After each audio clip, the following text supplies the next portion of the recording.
le temple de l'Esprit Saint, toi aussi, tu peux te dire que j'ai de la valeur aux yeux du Seigneur. Tu peux te le dire, hein? J'ai de la valeur aux yeux du Seigneur.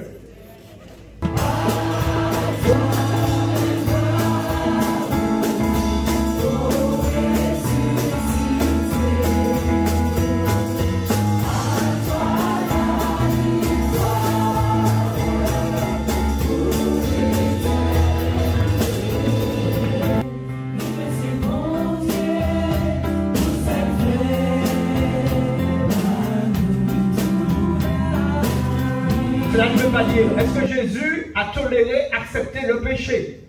Je vous écoute. Est-ce qu'il a fait ça?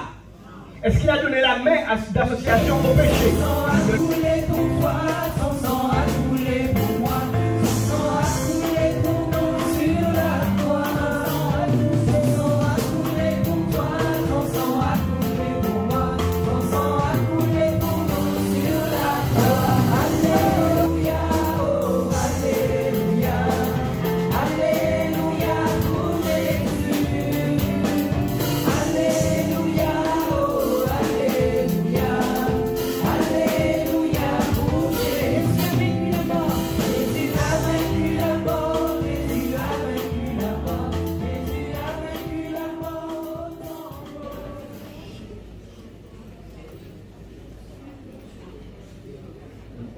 Attention, puisque nous allons commencer notre culte.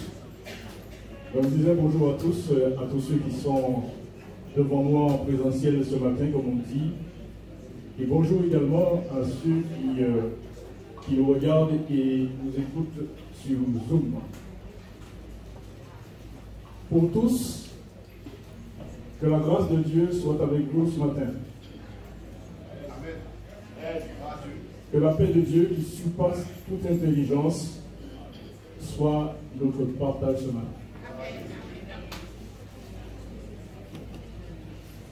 Il est important d'entendre ces paroles, bien aimés, parce qu'elles ont un poids, elles ont une grande valeur.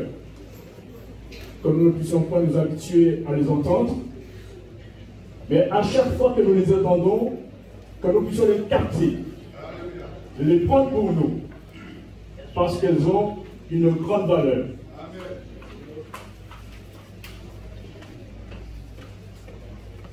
Que la grâce de Dieu soit notre partage ce matin. Il y en a qui n'ont pas compris. Que la paix de Dieu qui surpasse toute intelligence soit notre partage ce matin.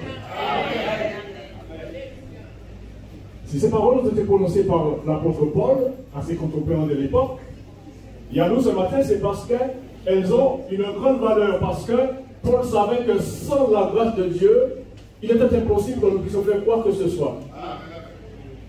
Alors lorsque nous entendons ces paroles, il est bon pour nous de les prendre pour nous. Que la grâce de Dieu soit avec nous ce matin. Que la grâce de Dieu soit avec nous, soit nous porte ça ce matin. Je voulais entendre cet écho de la salle ce matin. La grâce de Dieu nous inonde, parce que sans la grâce de Dieu, nous ne sommes rien du tout. Amen. Gloire à Dieu. Ah, je m'entends mieux ici, mieux comme ça. Béni soit le Seigneur.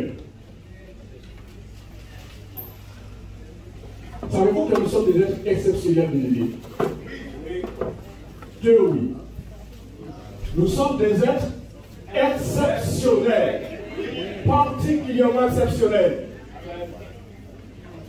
Parce que nous n'avons pas la même vision des choses que ceux qui ne sont pas exceptionnels.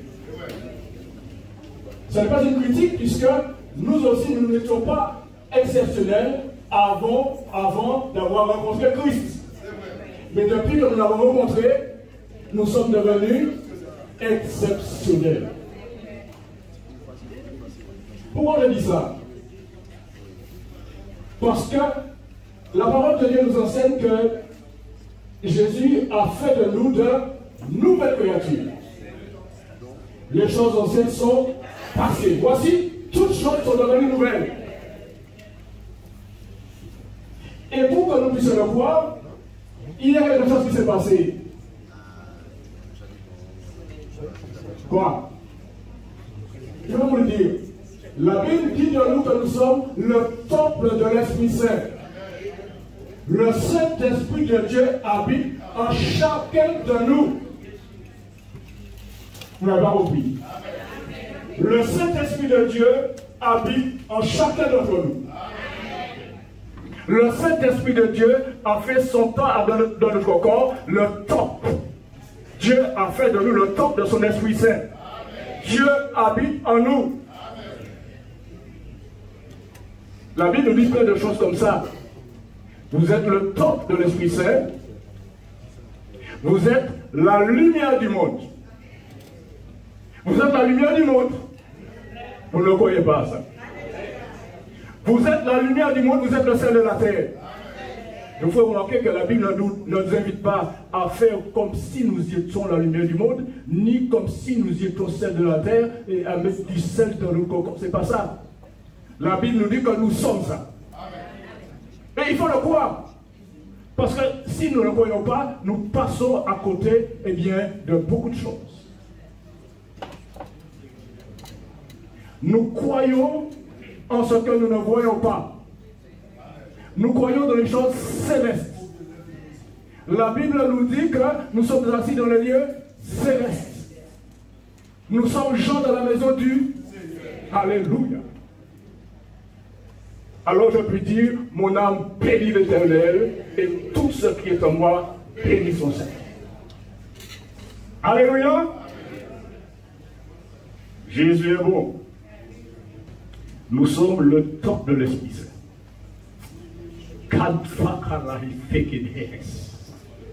Lorsque je dis ça, personne ne comprend. Mais Dieu comprend puisque ce sont des mystères que je lui dis. Baptisé dans le Saint-Esprit. Autrefois, je gisais dans la boue du péché. Le Seigneur m'a sorti de la boue du péché. Il a fait de moi le temple de son Esprit. Alléluia. Oui, je suis le temple de l'Esprit Saint. Toi aussi, tu peux te dire que j'ai de la valeur aux yeux du Seigneur. Tu peux te le dire, hein? J'ai de la valeur aux yeux du Seigneur. Je ne parle pas de péché, je ne parle pas de choses comme ça. Je dis ce que Dieu dit de nous. Nous avons de la valeur aux yeux du Seigneur. Je vais vous inviter à faire quelques petites lectures avec moi. Vous verrez que vous allez contrôler la véracité de ce que je dis. Si le prompteur peut m'envoyer ces quelques versets, s'il te plaît. Nous allons vous vérifier dans Matthieu chapitre 5, verset 13. Tu peux?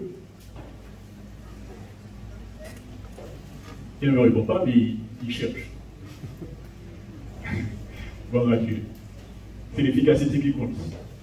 Si je te dis, alors Matthieu chapitre 5, verset 13. Est-ce que vous êtes là? Bien. Voilà Dieu.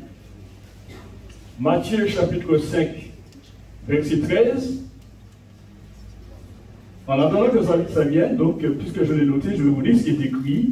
Et comme vous avez vos Bibles, vous allez ouvrir vos Bibles aussi pour voir, pour contrôler ce que je dis. Matthieu chapitre 5, verset 13, il est dit, vous êtes le sel de la terre. Cela veut dire quoi? Cela veut dire, oui c'est la saveur, ça veut dire que justement, sans nous, la terre n'a pas de saveur.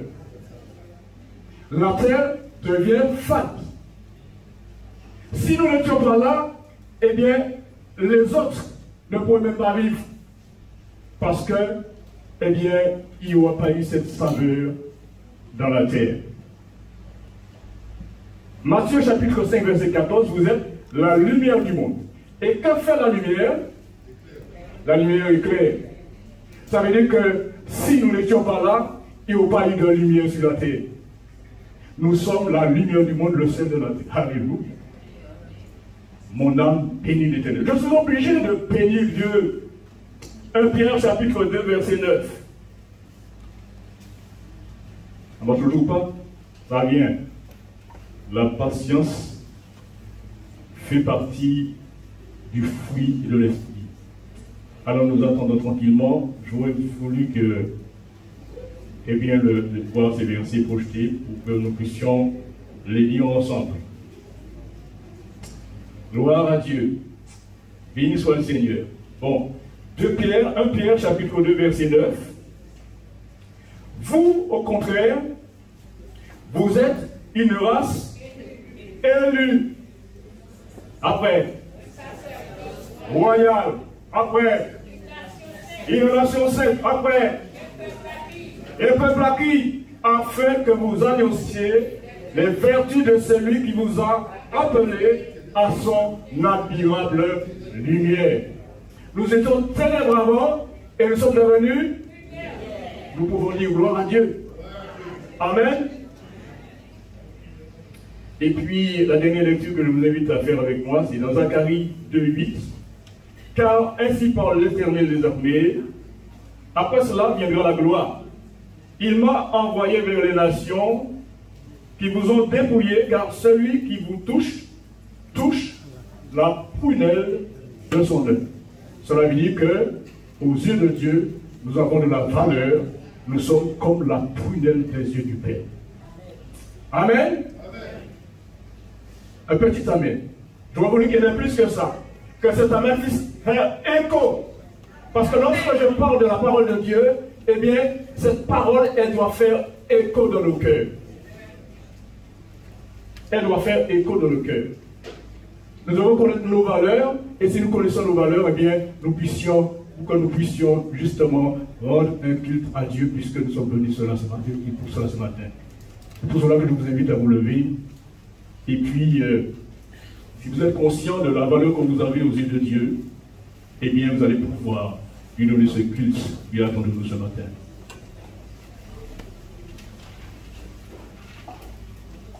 Parce que ce sont les enfants de Dieu qui le louent.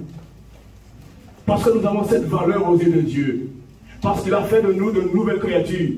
Parce que pour nous, les choses anciennes sont passées. Voici, toutes choses sont devenues nouvelles en Christ. Bien entendu, parce que je suis le temple de l'Esprit Saint. Parce que je ne regarde que là-haut dans le ciel. J'ai la vision du ciel. À cause de cela, je dois rendre à Dieu ce culte qu'il attend de moi, c'est-à-dire le remercier de tout mon cœur. Seigneur, je n'étais rien du tout. Mais dans ta grâce, Seigneur, tu es venu me chercher dans la boue du péché. Tu m'as sorti de la boue du péché, Seigneur, tu m'as nettoyé et tu as fait de moi un enfant de Dieu.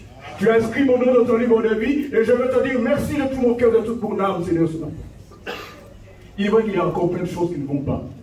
Mais peu importe, je suis amené à me sanctifier, à me bonifier jour après jour, afin de regagner le ciel, là où Jésus-Christ, le Fils de Dieu, est parti me préparer une place. Amen. Alors je vous laisse vous exprimer devant Dieu. Je vous laisse dire ce que vous avez à dire à Dieu.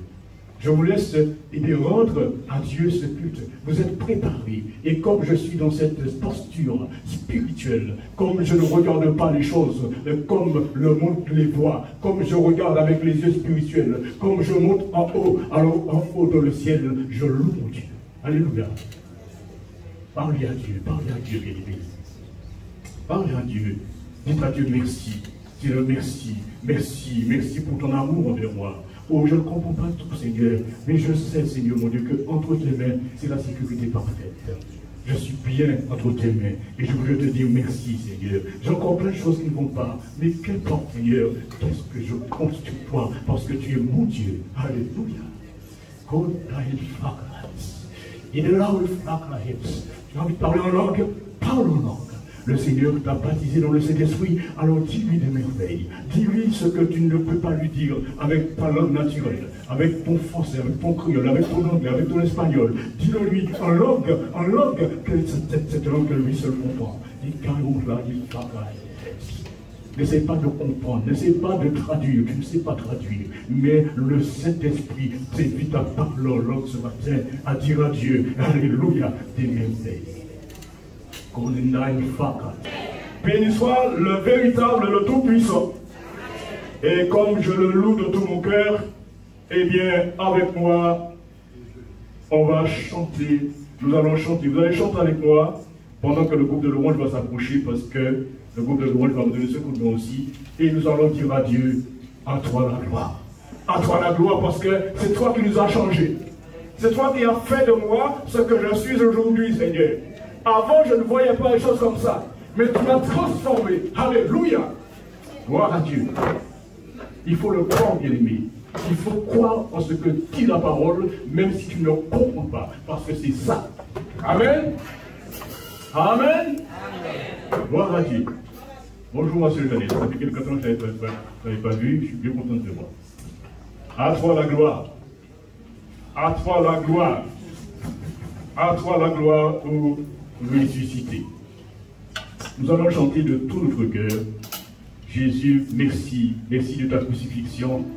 Et merci de ce que, mon Dieu, nous nous présentons devant toi ce matin. Avec nos faiblesses, c'est vrai. Avec nos leurs, avec nos difficultés, Seigneur. Mais combien nos yeux sont fixés vers toi. Fixés sur toi, le chef, le consommateur et rémunérateur de notre foi. Merci de ce que, Seigneur, mon Dieu, tu ne prends pas soin, Seigneur, de ne regarder qu'à nos péchés, mais de regarder, Seigneur, par ce que tu as fait de nous, Seigneur. Des enfants qui t'aiment, des enfants qui veulent t'aimer davantage, qui veulent faire ta volonté que ta volonté. C'est vrai que les choses sont compliquées, mais tu nous en as avertis aussi, Seigneur. Mais donne-nous, Seigneur, mon Dieu, à contrôler ces choses, parce que tu nous as donné les armes nécessaires afin de combattre les présents enflammés du mal. Et tu nous as dit, Seigneur, que nous n'avons pas à lutter contre la chair et le sang, mais que nous avons à lutter contre les autorités, contre les puissances qui nous dans le ciel. Alors, Seigneur, merci de ce que, oh Dieu, tu nous donnes d'abord la victoire, Seigneur mon Dieu. Tu nous donnes, Seigneur mon Dieu, de concourir au bien, Seigneur mon Dieu, de ceux qui t'aiment, afin, mon Dieu, que tout soit honoré, soit glorifié. À toi la gloire, ô oui.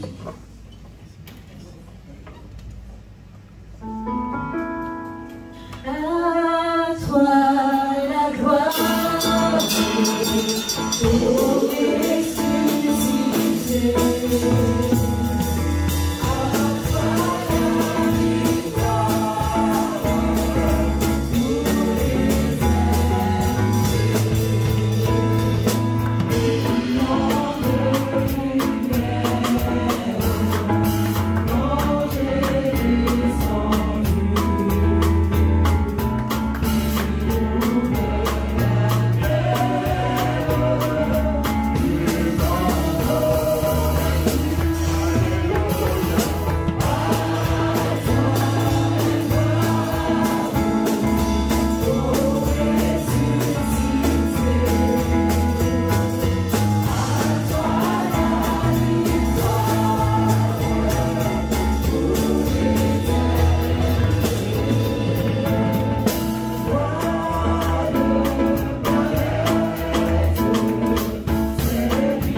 Nous allons continuer nos chants en entendant bien nos frères et sœurs qui vont interpréter, j'en suis certain. Nous allons demander donc des chants, comment on dit ça, de toute façon, chansons spirituelles. Voilà, le Seigneur me dise qu'on continue à le bénir. Nous vous saluons, bien-aimés, dans le précieux nom de Jésus. Alléluia. J'ai à cœur de partager ce verset avec vous. Je ne connais plus la référence, mais le verset est dans ma tête. Que la paix de Dieu, qui surpasse toute intelligence, garde nos cœurs et nos pensées en Jésus-Christ. Alléluia. Que nous soyons centrés sur Dieu ce matin. Le monde est bouleversé, certes. Tellement de choses se passent qui devraient nous décourager. Mais nous voulons déclarer en ce matin, Seigneur, mon cœur, c'est bon Dieu.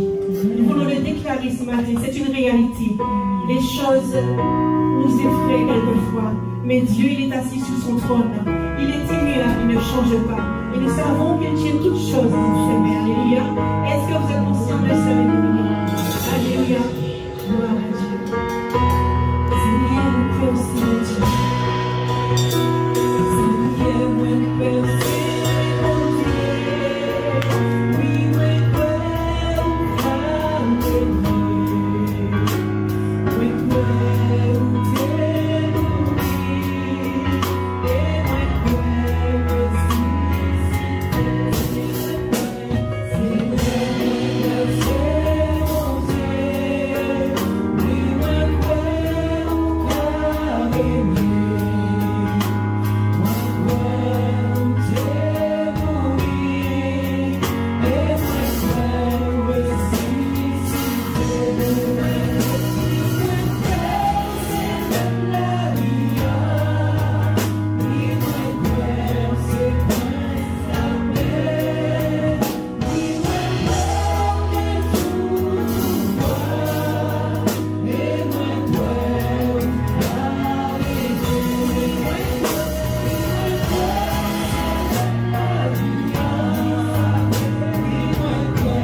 nous n'y sujet à remercier. Parce que si nous là, c'est grâce à vous. Alléluia. Et c'est pour cela, en bon matin, nous les disons merci. Nous les remercions, mon Dieu, pour ça, il fait à nous. Il est toujours là avec nous. C'est pour ça que nous rassemblons au matin. Alléluia. C'est par la sang de Jésus, par son sacrifice. C'est ça que nous pouvons nous rassembler en ce matin. Thank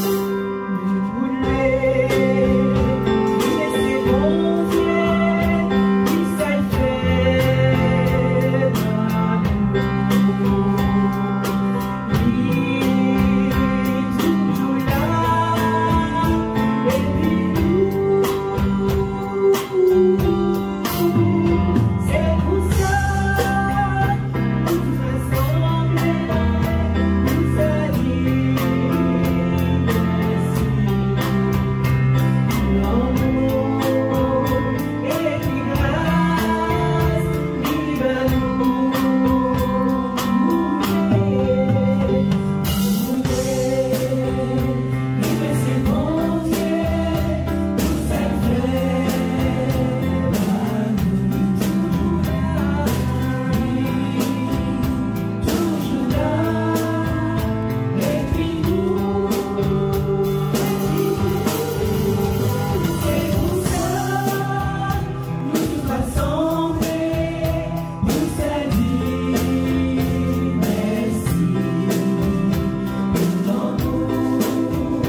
Je suis en lieu de oui, amen.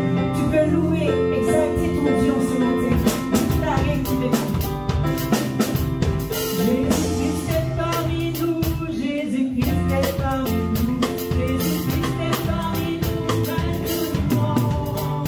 Jésus-Christ est parmi nous, Jésus-Christ est parmi nous, Jésus-Christ est parmi nous maintenant. Alléluia, oh Alléluia, Alléluia pour Jésus. Alléluia, oh Alléluia, Alléluia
des aléas de la vie, Seigneur. Nous sommes bien souvent laissés envahir, mais nous désirons ce matin nous rapprocher de toi, encore plus de toi, notre Dieu. Feu du fond de nous, je n'ai qu'un désir, être seul, mais encore plus comme toi, à ta ressemblance, mon Dieu. Alléluia. Jésus, mis à part pour toi, te servir,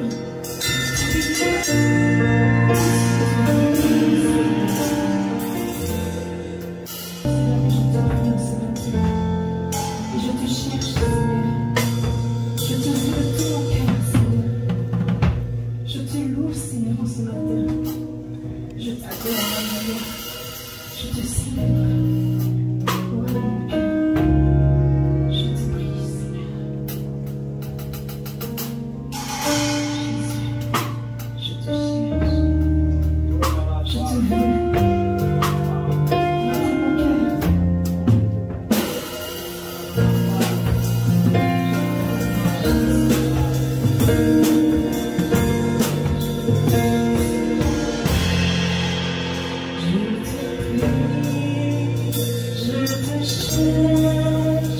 Je te veux, roi de mon cœur.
Emmanuel est au milieu de nous.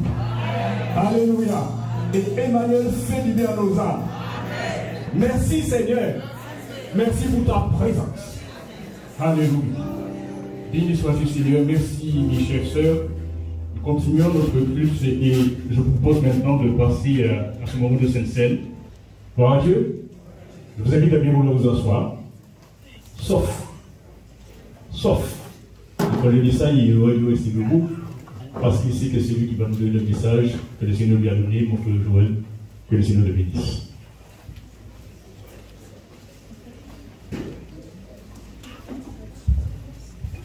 Alléluia. Bonjour à tous. Comment allez-vous? Ça va, oui.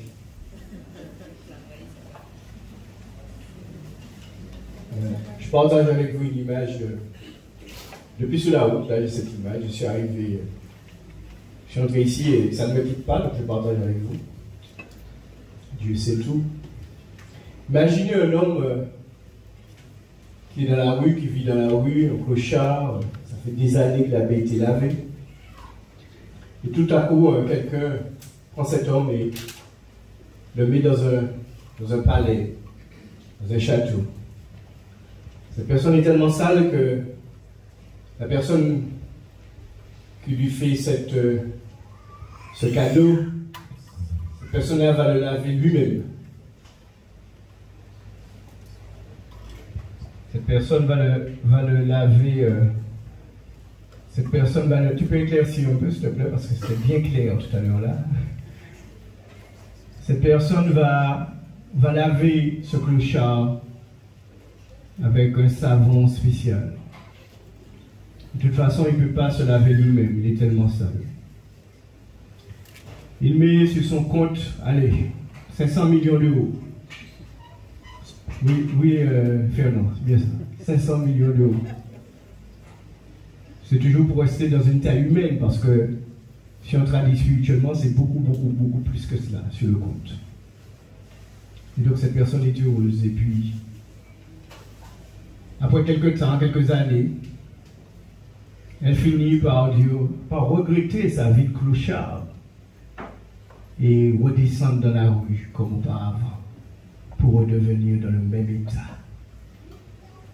Qu'est-ce que vous pensez de ça? Vous allez dire, stupide man! Il est fou! Et pourtant, mes bien-aimés, c'est ce que nous faisons parfois.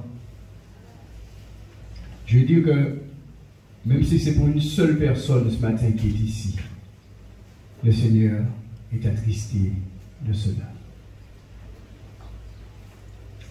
Nous avons dit et chanté, si notre Dieu est pour nous, qui peut nous arrêter? Personne, même pas le diable, si ce n'est nous-mêmes. Est-ce que vous croyez que Dieu veut répandre sa grâce en abondance au milieu de nous? Tu le crois? Oui, parce que des fois, nous avons cette tendance à penser quelque part que c'est Dieu qui ne veut pas agir. Hein? Alors que souvent, c'est nous-mêmes qui empêchons à l'action de Dieu de se manifester pleinement. Certains n'y croient pas? Le titre du message ce matin, c'est nos paroles et leurs conséquences. Car un des aspects de notre marche en Christ, ce sont les paroles qui peuvent sortir de notre bouche. Ça fait partie aussi de la sanctification, de la vie de sainteté en Christ. Et vous allez voir que souvent, nous négligeons beaucoup cet aspect de notre vie de sainteté en Christ. Oui, Les paroles qui sortent de notre bouche vont témoigner de notre état de sainteté. D'ailleurs, la Bible dit que c'est de l'abondance du cœur que la bouche parle. Et donc, comme je disais, mes bien-aimés, c'est très très important pour Dieu et donc pour nous de saisir ces choses, car nous pouvons, par nos paroles, limiter, voire empêcher l'action de Dieu dans nos vies et donc dans l'Église. Éphésiens 4, 29 nous dit, qu'il ne sorte de votre bouche aucune parole mauvaise. Donc l'apôtre parle aux enfants de Dieu, il leur dit qu'il ne sorte de votre bouche aucune parole mauvaise. Mais s'il y a lieu, quelques bonnes paroles qui servent à l'édification et communiquent une grâce à ceux qui l'entendent. Que Dieu bénisse sa parole dans nos cœurs, mes bien-aimés, ce matin. Amen. Jacques est celui qui va nous parler beaucoup de la langue. Jacques chapitre 3. Nous allons lire tout le chapitre. Jacques chapitre 3. Il va dire déjà, mes frères, qu'il n'y ait pas parmi vous un grand nombre de personnes qui se mettent à enseigner. Car vous savez que nous serons jugés plus sévèrement. Donc, il parle déjà de cet aspect. Donc, il explique qu'on ne soit pas nombreux à vouloir. Ça veut dire qu'il y a ceux qui ont vraiment l'appel, c'est-à-dire que Dieu vraiment les met de côté pour cette tâche. Et puis, il y a d'autres qui sont capables. Je me souviens de frères enseignants, professeurs, qui étaient à la retraite. Et puis, il échangeait avec moi et il me disait qu'à tout prix, par rapport à sa capacité de le faire, qu'on voulait qu'il prêche. Sauf que lui, il n'a jamais voulu parce que lui, il savait qu'il n'avait pas reçu ça. Mais il avait la capacité. Il pouvait le faire. Vous voyez, et les frères qui savaient que c'était à sa portée, le pressaient tout le temps. Mais lui, il leur a dit non, parce que lui, il sait qu'il n'a pas reçu à faire ça. Vous avez vu la différence? Beaucoup parmi nous peuvent venir ici et le faire. Mais, le serviteur de Dieu, Jacques rappelle que ceux qui le font, comme moi là ce matin, c'est normal, seront jugés plus sévèrement, puisqu'ils enseignent les autres.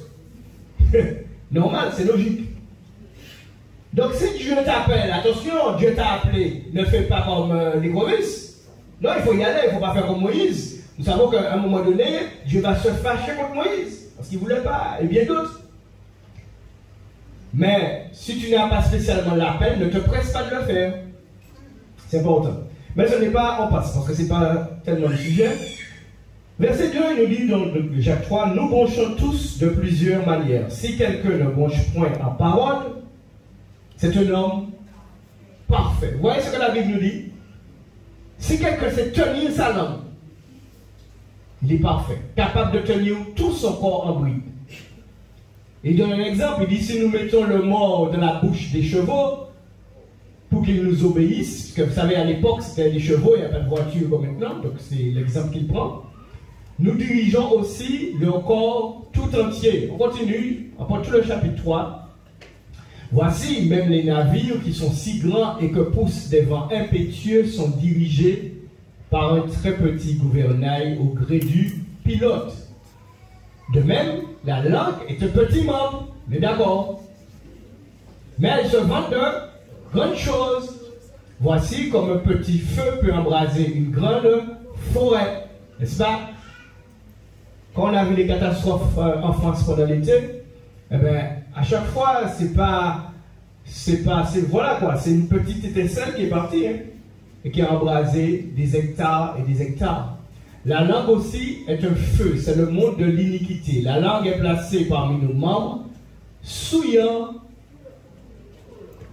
C'est pourquoi au début, je vous ai dit que c'est un aspect de la sainteté qu'il ne faut pas négliger. Souvent, quand nous entendons sainteté, nous voyons grosses choses, impudicité, etc., fornication. Mais nous pouvons nous souiller par la langue. La preuve en est, la langue est placée parmi nos membres, souillant tout le corps, tout l'être, enflammant le cours de la vie, étant elle-même enflammée par la géhenne. Donc, la langue peut nous conduire en enfer. Toutes les espèces de bêtes et d'oiseaux, de reptiles et d'animaux marins sont domptés et ont été domptés par la nature humaine. Mais la langue, aucun homme ne peut la dompter. C'est un mal qu'on ne peut réprimer. Elle est pleine de venin mortel. Par elle, nous bénissons le Seigneur. C'est ce que nous sommes venus faire ce matin. Et par elle, nous maudissons les hommes faits à l'image de Dieu. Notez, les hommes faits à l'image de Dieu. Donc pas seulement les chrétiens, pas seulement les frères. D'une manière générale, de la même bouche sortent la bénédiction et la malédiction. Et là, il dit, il ne faut pas, mes frères, qu'il en soit ainsi. La source fait-elle jaillir par la même ouverture l'eau douce? C'est-à-dire, si tu veux, l'eau de source et l'eau amère ou l'eau de mer, comme tu veux. On n'a jamais vu ça. Un figuier, mes frères, peut-il produire des olives ou une vigne des figues? De l'eau salée ne peut pas non plus produire de l'eau douce. Lequel d'entre vous est sage et intelligent, qu'il montre ses œuvres par une bonne conduite avec la douceur de la sagesse? Mais si vous avez dans votre cœur un zèle amer et un esprit de dispute, ne vous glorifiez pas et ne mentez pas contre la vérité. Cette sagesse n'est point celle qui vient d'en haut, mais elle est tirée, charnelle, diabolique. Car là où il y a un zèle amer et un esprit de dispute, il y a du désordre et toutes sortes de mauvaises actions. La sagesse d'en haut est premièrement pure, ensuite pacifique, modérée, conciliante, pleine de miséricorde et de bons fruits, exempt de duplicité, d'hypocrisie. Le fruit de la justice est semé dans la paix par ceux qui recherchent la paix. Au verset 11 du chapitre 4, toujours dans Jacques 4, 11 nous dit, et là on va glisser vraiment, je vais vous expliquer pourquoi je porte ce message ce matin. Ne parlez point mal les uns des autres frères. Les frères et sœurs, ne parlez point mal les uns des autres. Nous n'avons pas idée comment, mes bien-aimés, cela freine la bénédiction de Dieu dans nos vies et donc sur l'Église. Et je crois que lorsque nous nous assemblons, ce que nous voudrions, c'est que la grâce de Dieu se répande en abondance sur nous. Et combien de ceux qui ont ce matin espèrent les bénédictions du Seigneur? Si je demandais à ce qu'on lève la main pour ça, tout le monde leverait la main, car chacun de nous espère quelque chose de Dieu. Celui qui parle mal de frère, ou qui juge son frère, parle mal de la loi et juge la loi. Or, si tu juges la loi, tu n'es pas observateur de la loi, mais tu en es juge. Un seul est législateur et juge, c'est celui qui peut sauver et perdre. Mais toi, qui es-tu qui juge le prochain? Donc, non seulement le frère et la sœur, mais d'une manière générale, ton prochain. Nous n'avons pas à faire cela. Est-ce à dire que nous ne sommes pas, nous avons le discernement sur les choses? S'il y a quelqu'un qui voit bien venir les choses, c'est bien celui qui est en communion avec Jésus par le Saint-Esprit. Mais souviens-toi que Jésus, quand il était sur terre, il n'a pas condamné. Il s'est abstenu de faire cela. Est-ce que ça veut dire qu'il ne voyait pas, qu'il ne discernait pas? Bien sûr, parce qu'il donnait des paroles pour redresser la personne, mais il ne condamnait, il ne jugeait personne. Il faut être dans l'équilibre. Cela ne veut pas dire, est-ce que Jésus a toléré, accepté le péché? Je vous écoute. Est-ce qu'il a fait ça? Est-ce qu'il a donné la main d'association au péché? Il ne l'a pas fait. On va développer. Vous savez, le week-end dernier, je priais avec mon épouse. C'était le samedi matin, il y a 8 jours. Et à un moment donné, le Seigneur va faire monter dans mon cœur. Il va faire monter ce que je vous prêche là. Les paroles, mais particulièrement les paroles les uns sur les autres. Ça veut dire que nous nous assemblons, c'est très bien. Mais parfois, vous savez, par exemple, j'ai parlé sur Fernand, mon frère, je dis des choses sur lui à quelqu'un d'autre. Et puis, mais je viens ici, Fernand, où vas-tu, mon frère, etc. Le problème qu'il y a avec Dieu, c'est que Dieu est lumière, Dieu, vous comprenez, Dieu sait tout. Dieu sait tout ce qui est caché dans les profondeurs. Donc nous pouvons venir ici, après réclamer l'onction, Seigneur, bénis ce moment comme nous voulons, mais ce problème-là est devant Dieu. Est-ce que ce matin, vous croyez que Dieu nous aime et qu'il nous parle pour que nous puissions aller plus loin? Alléluia. On va expliquer ça, mes bien-aimés. Et c'est monté vraiment d'une manière... c'était fort, quoi. Allons dans 1 Pierre, chapitre 1er.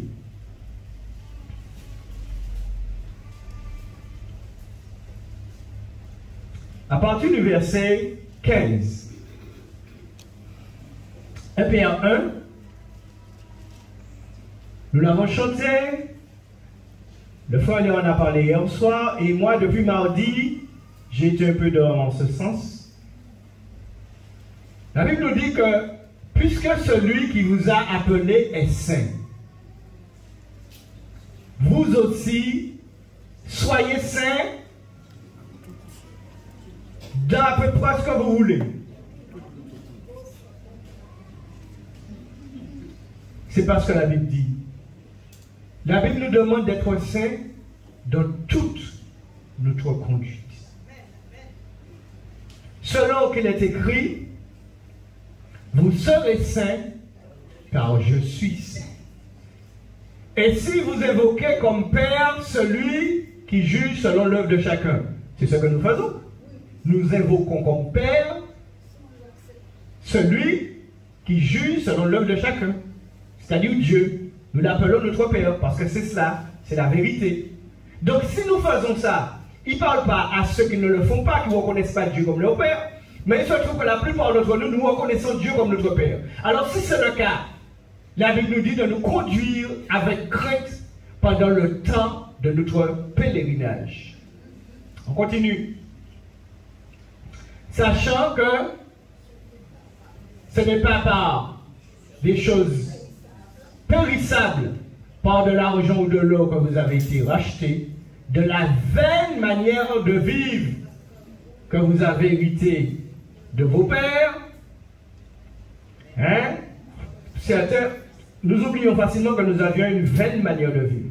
Mais c'est par le sang précieux de Christ, comme d'un agneau sans défaut et sans tache, prédestiné avant la fondation du monde et manifesté à la fin des temps. À cause de vous, qui par lui croyez en Dieu, lequel l'a ressuscité des morts et lui a donné la gloire, en sorte que votre foi et votre espérance reposent sur Dieu. Verset 22. Ayant purifié vos âmes en obéissant à la vérité par l'Esprit, pour avoir croix.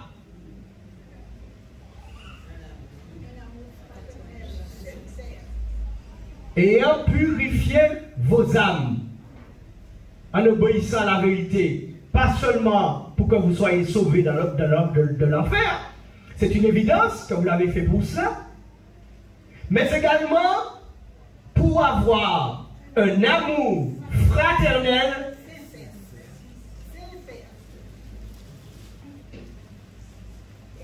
le petit mot, attends ma soeur. Parce que on peut courir derrière notre phrase, mais on peut quand même courir. Un amour fraternel. Quand je te regarde, quand tu me regardes, ben là, pour être sincère. Et bien aimé, mon frère et moi, nous n'avons absolument aucun problème. Hein. Je vous rassure. Et vous, tu as un doute là. Je ne sais pas, tu es dans mon champ de vision. Et puis tu es serviteur de Dieu. Je peux te prendre comme exemple, tu ne seras pas vexé. Tu ne seras pas vexé.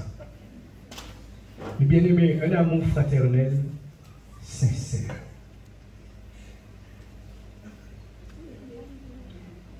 Maman, c'est après, bien aimé, après.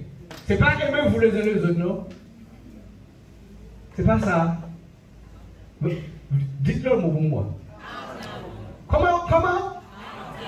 Ouais. Quand tu fais quelque chose avec ardeur, tu mets ton cœur, tu y vas. Aimez-vous ardemment. Et bien aimé, moi-même, je m'humilie devant Dieu là, ce matin. Parce que je crois que j'aime mes frères et sœurs, mais ardemment, j'ai un doute. Mais c'est la Bible nous dit de nous aimer ardemment. De tout notre cœur. De tout notre cœur, mes bien-aimés. Et, verset 23. Tout votre cœur. Pourquoi, mes bien-aimés? Parce qu'on a été régénérés. Dieu nous demande cela parce qu'il sait ce qu'il a fait en nous. Rappelez-vous l'exemple que je vous ai donné. Le gars, on l'a pris dans la rue. Il était sale. On l'a mis dans un palais. On a approvisionné son compte à... Il est mort et puis je me paye l'argent là. On a été régénérés, on nous a nettoyés, on nous a purifiés. Ce n'est pas nous qui l'avons fait. Il l'a fait pour nous. Pourquoi vouloir sortir de cette dimension-là pour retourner dans cet état-là?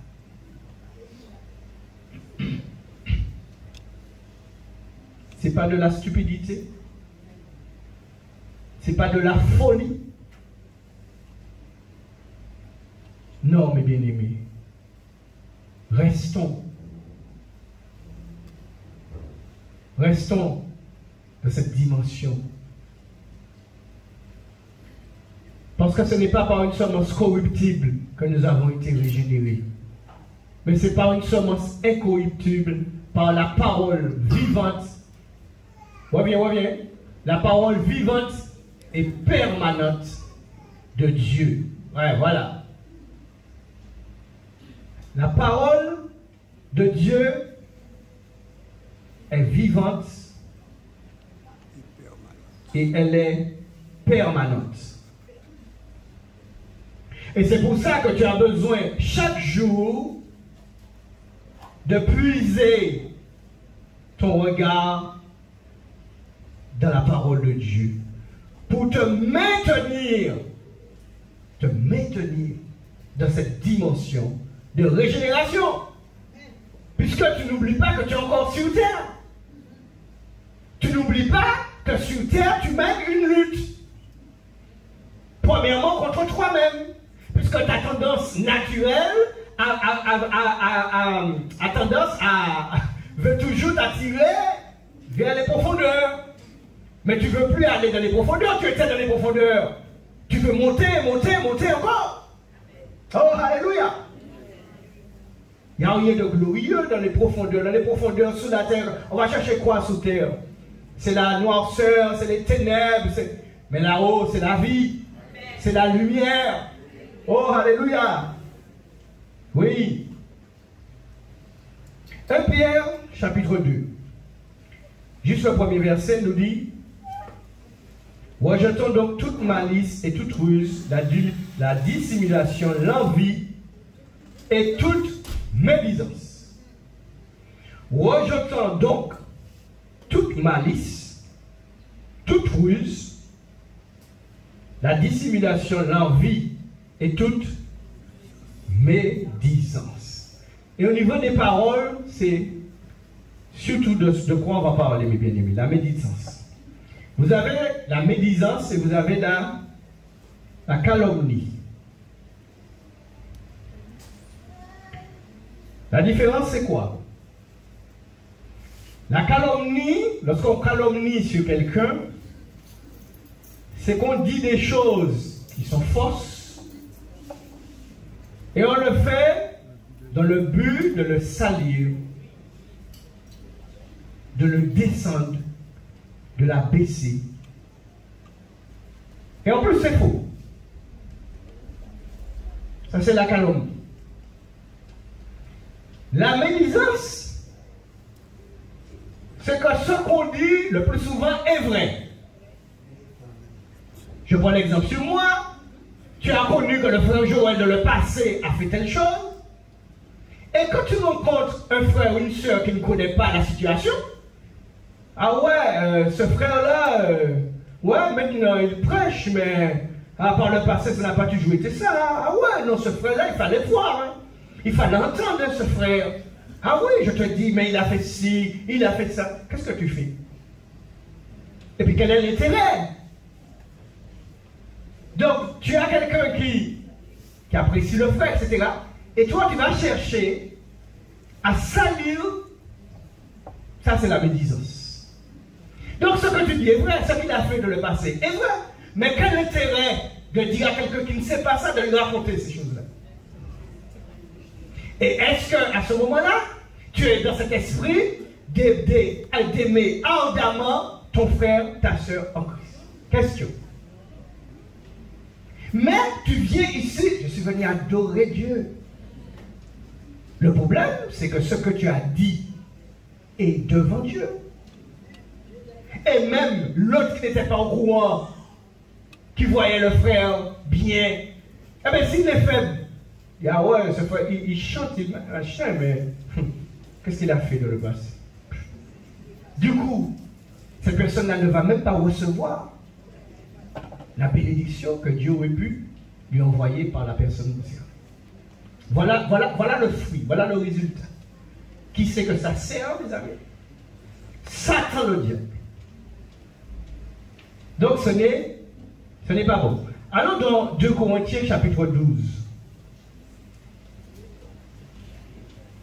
Nous voulons que Dieu prenne plaisir au milieu de nous. Nous voulons que lorsque nous nous assemblons, vous êtes d'accord avec moi? Nous voulons que Dieu prenne plaisir au milieu de nous.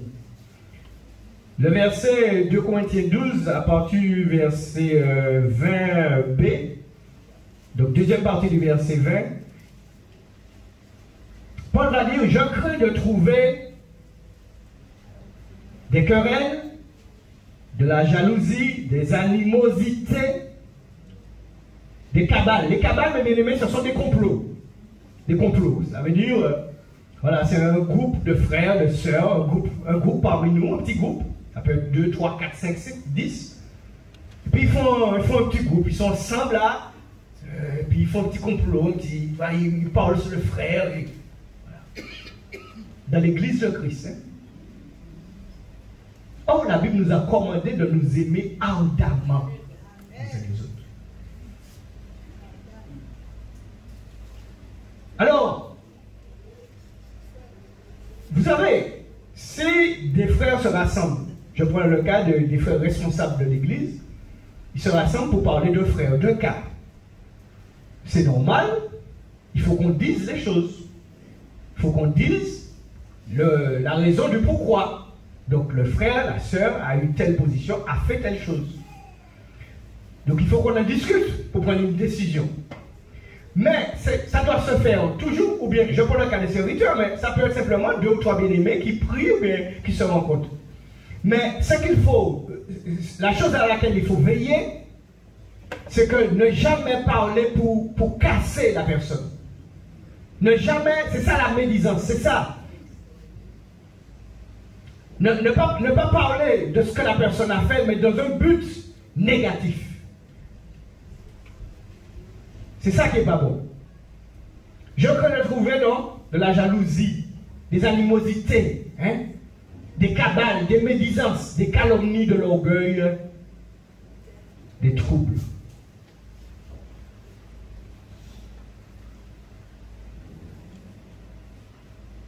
Mais bien aimé, il vaut mieux parler à Dieu d'une situation. Fernand a dit la semaine dernière, il vaut mieux parler à Dieu que de médire, que de calomnier. Ces paroles que nous allons adresser à Dieu, mes bien-aimés, seront plus efficaces. Non seulement pour l'autre, on va prier pour cette personne, on est au courant de quelque chose, on va parler à Dieu de cette personne. On va porter cette personne-là. Tu es au courant de quelque chose, un frère, la soeur avec quelque chose. Portez mon nom de la prière devant Dieu. Avec un amour ardent. Ça veut dire le désir. Seigneur, je t'en supplie. Seigneur, il est tombé. Seigneur, tu vois ce qu'il a fait, ce qu'on m'a dit sur lui. Mais Seigneur, je t'en prie, viens éclairer mon frère. Viens éclairer ma soeur. Viens l'aider à sortir de cela. Voilà ce que nous devons faire, mes bien-aimés. Dieu va prendre plaisir. Il sera content. Il va relever l'autre. Mais non seulement il va relever l'autre, parce que toi aussi, Dieu va te faire du bien. Parce qu'en médisant, en calomniant, non seulement tu fais du tort à l'autre, mais ce que tu ne comprends pas, c'est que tu te fais du tort à toi-même aussi. Ce qui n'est d'aucun intérêt, Darius.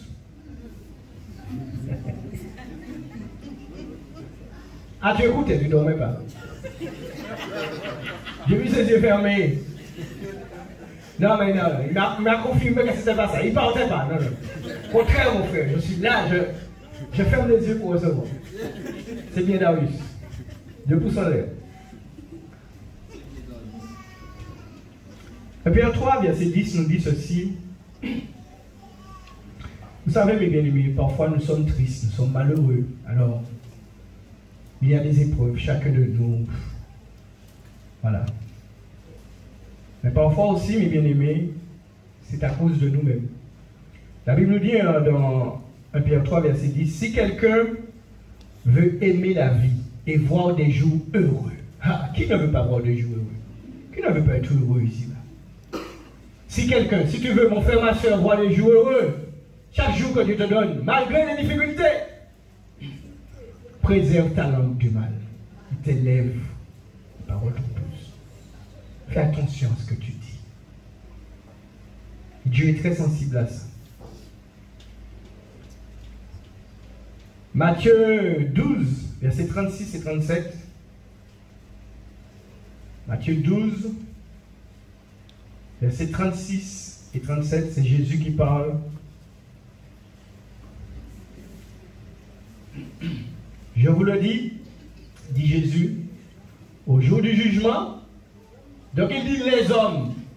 Donc il me semble que nous sommes des hommes et des femmes. Hein? Nous sommes des enfants de Dieu, oui. Mais nous faisons partie des hommes. Donc il ne faut pas croire que nous sommes exclus de ce qui est dit là. Hein? Rendons compte de toute parole vaine qu'ils auront proférée, car par tes paroles à toi, tu seras justifié, ou alors, par tes paroles, tu seras condamné. Nous voyons donc l'importance de nos paroles. Et puis il y a aussi des paroles, je voulais rester vraiment dans le cadre des paroles les uns envers les autres. C'est surtout dans ce cadre-là que le Seigneur m'a guidé. Et puis il y a aussi d'une manière générale des paroles que nous prononçons sur nous-mêmes parfois, ou sur nos enfants, ou pas qu'à arriver à je ne vais pas jamais guéri des maladies là, je ne serai jamais guéri, etc. Ce sont des paroles que nous confessons, mes bien-aimés, et ce n'est pas bon.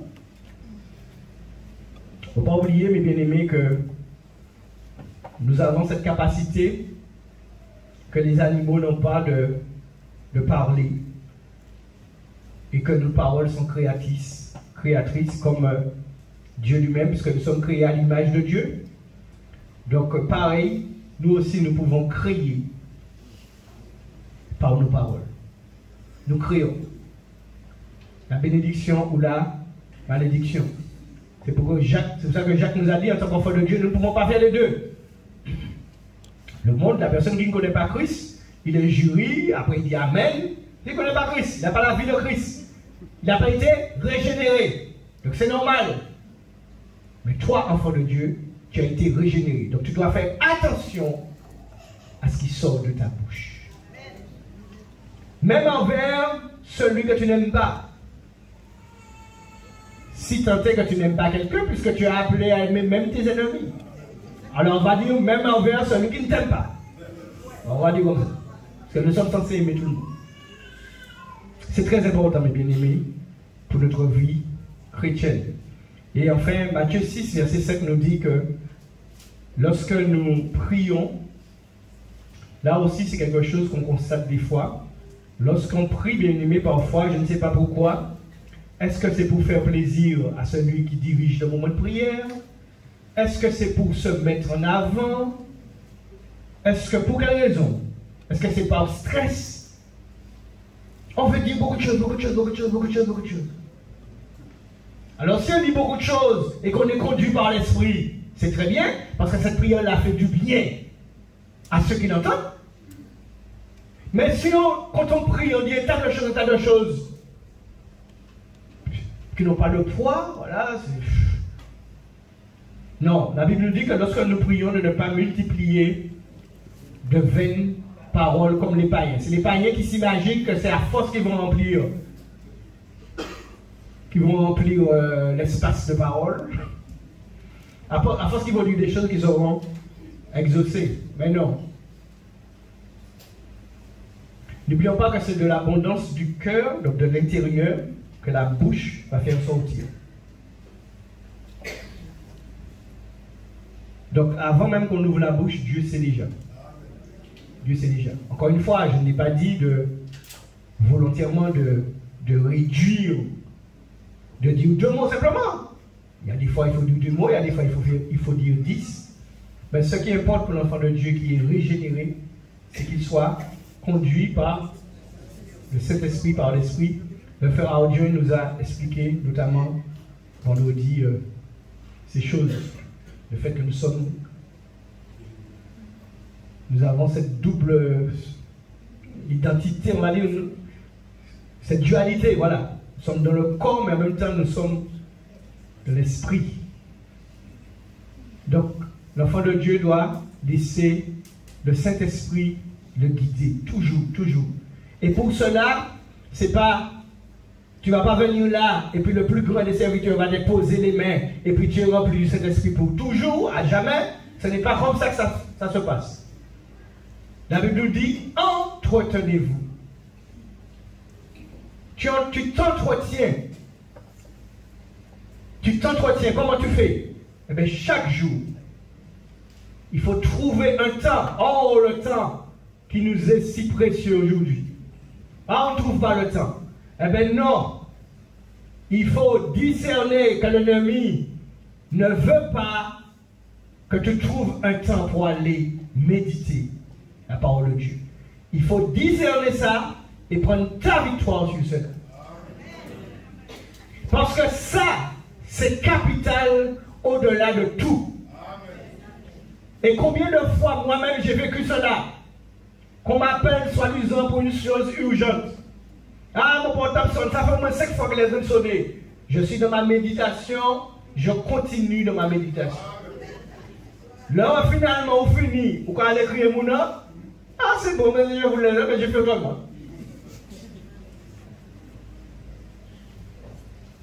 C'est très important, mes bien-aimés, que chacun de nous, c'est bien là, ce matin, vous recevez la parole. Je crois que ça vous fait du bien.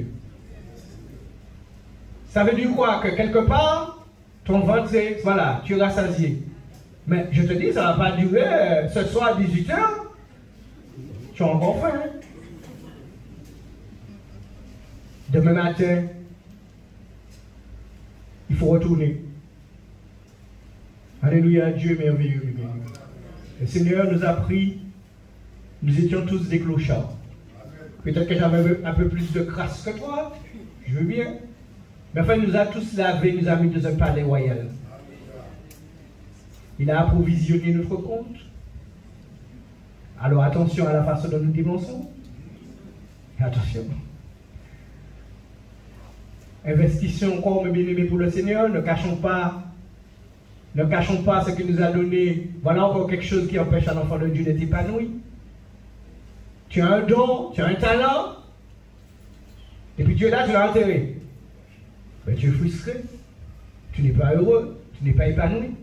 Parce qu'en fait, Dieu a besoin de toi. Tu penses que Dieu t'a donné un don pour quoi faire? Il t'a donné un don pour te donner un don.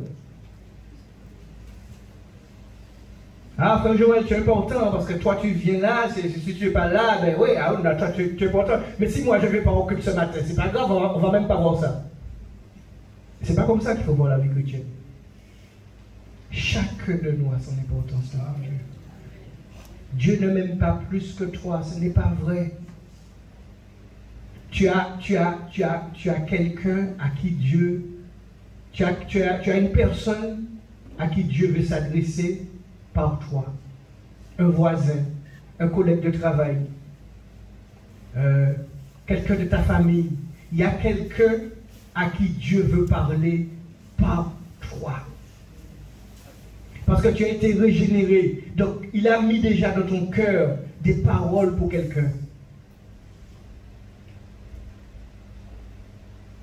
Et donc, il ne nous a pas appelés à médire sur les gens. Quelquefois, nous sommes là bien chez nous, nous sommes tranquilles. Alors, si vous voulez voir ça bien, c'est dans les familles. Quelqu'un t'appelle, un frère, une soeur, une cousine. Ah ouais, monsieur, tu sais pas qu'est-ce qu'il a fait. Ah oui, mais monsieur pas bon, monsieur pas bon, vous n'êtes pas bon, mon doux. Et c'est toi qui n'as pas le discernement. Ah ouais, ça vrai, ah ouais, c'est vrai, pas bon, pas bon. Tu es là bien, diable va entraîner, puisque le n'a pas régénéré. Un jour, une soeur m'appelle, on est en train de parler bien. Et bien la soeur me dit, ce frère-là, je te dis, Joël, il est malhonnête, ce frère est malhonnête. On m'a dit, attends, on est en train de parler bien. Il dit, mais quoi? Je lui ai dit, non, attends. Ce que tu viens de dire là, je ne participe pas dans ça. Tu me dis que le frère est malhonnête. Déjà, je ne connais pas les tenants et les aboutissants. Tu me racontes là ce que tu veux. Et puis, je ne vais pas te laisser me dire que mon frère en Christ est malhonnête. D'autant plus qu'elle parle de serviteur de Dieu. Et à la fin, finalement, elle va me remercier. Elle va me dire, mais Joël, c'est quoi, tu as raison. C'est humilié. Mais je ne peux pas. Alors, tu vois, et si je n'avais pas fait attention, alors je suis là dans son truc, alors qu'elle avait besoin d'être exhortée. Parfois, mes bien-aimés, tu peux être en contact avec ton frère, ta soeur en Christ, la personne a besoin d'être exhortée, tu le fais comme il faut, mais il faut exhorter ton frère. Il faut exhorter ta soeur. Ça, non, je ne vais pas participer avec toi, mon frère. Oui, le serviteur de Dieu, d'accord, il a une faiblesse. Et alors, qu'est-ce qu'on fait? Alors, on prend son téléphone et l'un appelle sous l'autre et on parle du serviteur de Dieu. Et puis le dimanche matin, on vient ici, alléluia, gloire à Dieu. Le frère, comme il n'est pas soutenu, il va encore prêcher, mais bon. Donc on va continuer encore à se plaindre de lui. C'est pas ça le fonctionnement.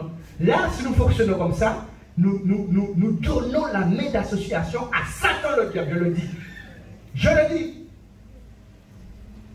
Mais nous sommes là, mes bien-aimés, pour détruire les œuvres de Satan, au nom de Jésus. Mais pas seulement dire au nom de Jésus, Satan machin, mais également nous détruisons ces œuvres par une attitude d'amour, de sagesse, d'humilité. Comme ça, nous détruisons ces œuvres. Parce que l'amour est plus fort que tout. Amen. Vous voulez vous incliner avec moi? Que nous demandons à Dieu, mes bien-aimés, sa gloire. Oui, Seigneur, ce matin, tu as mis ta parole sur mon cœur. Et avant même que je la porte aux autres, tu m'as parlé à moi-même. Car peut-être que tous ne sont pas concernés par cette parole, mais je crois que la plupart d'entre nous sommes concernés. Nous voulons te demander pardon, car combien de fois, Seigneur, nous avons parlé d'un frère, d'une sœur, mais pas avec le désir que cette personne s'en sorte. En quel moment nous n'avons dit, Seigneur, viens aider mon frère dans cette situation. Viens aider ma soeur. Fais-lui grâce. Non, nous avons dit, ah, tu as vu ce qu'elle a fait, ce qu'il a fait, ce qu'il a dit. Et puis ça s'est arrêté là. Mais ce matin, nous te demandons pardon pour cette attitude. Parce que tu nous demandes de nous aimer ardemment les uns les autres. Seigneur, que ton nom soit encore béni dans nos vies. Tu nous as pris dans la rue comme des clochards. Tu nous as mis dans un palais majestueux. Seul ton savon, c'est-à-dire ton sang, pouvait nous purifier, pouvait nous donner aujourd'hui d'avoir une odeur agréable, un parfum d'une agréable odeur. Alors Seigneur, nous ne voulons pas retomber dans notre vomi pour sentir à nouveau mauvais, mais nous voulons, Seigneur, garder ce parfum que tu as répandu sur nous, ce parfum agréable. Alors Père, aide-nous. Chacun de nous ce matin, nous avons besoin de ton aide. Nous voulons garder ta parole en nous. Nous voulons que ta parole nous donne de porter beaucoup de fruits pour ta gloire. Nous t'adorons, Seigneur, et nous te disons merci encore. Au nom de Jésus. Amen. Soyez bénis. Merci, mes bien-aimés.